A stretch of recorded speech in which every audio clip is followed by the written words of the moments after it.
বাঙালির অস্তিত্ব নিয়ে পাকিস্তানের চোখ রাঙানির মধ্যে 1967 সালে রমনার বটমূলে প্রথম বর্ষবরণের আয়োজন করেছিল ছায়ানট। সেই প্রভাতী আয়োজন আজ দেশের গণ্ডি ছাড়িয়ে ধর্ম বর্ণ নির্বিশেষে বিশ্ব বাঙালির প্রধান প্রাণের উৎসবে পরিণত হয়েছে।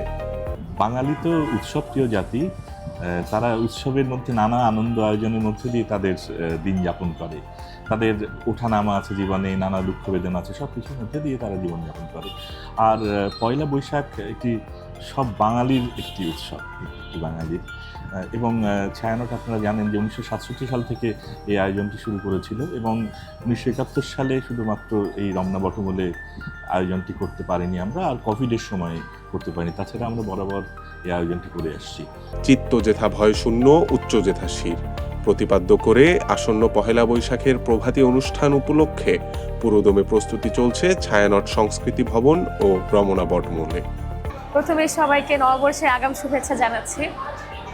আমি বিগত 1 বছর ধরে রমনা বটমূলে এই প্রোগ্রামটি করছি এবং এখানে অংশগ্রহণ করতে পেরে আমি খুবই খুশি। এবং ছায়ানটের রমনা বটমূলে যে প্রোগ্রামটা, ওটার মধ্যে অংশগ্রহণ করা একটা আলাদাই ব্যাপার।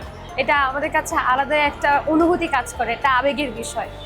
প্রতিবারের মতো এবারও আমরা অনেক প্রস্তুতি নিয়েছি, প্রায় 3 মাস 3.5 মাস ধরে আমরা প্রস্তুতি নিচ্ছি। অনেক ভালো লাগছে, আশা করি সবাই প্রোগ্রামটি দেখতে আসবে। গত বছরের ডিসেম্বরে দুর্বৃত্তরা ভাঙচুর ও অগ্নিসংযোগ করে ছায়ানট সংস্কৃতি ভবনে।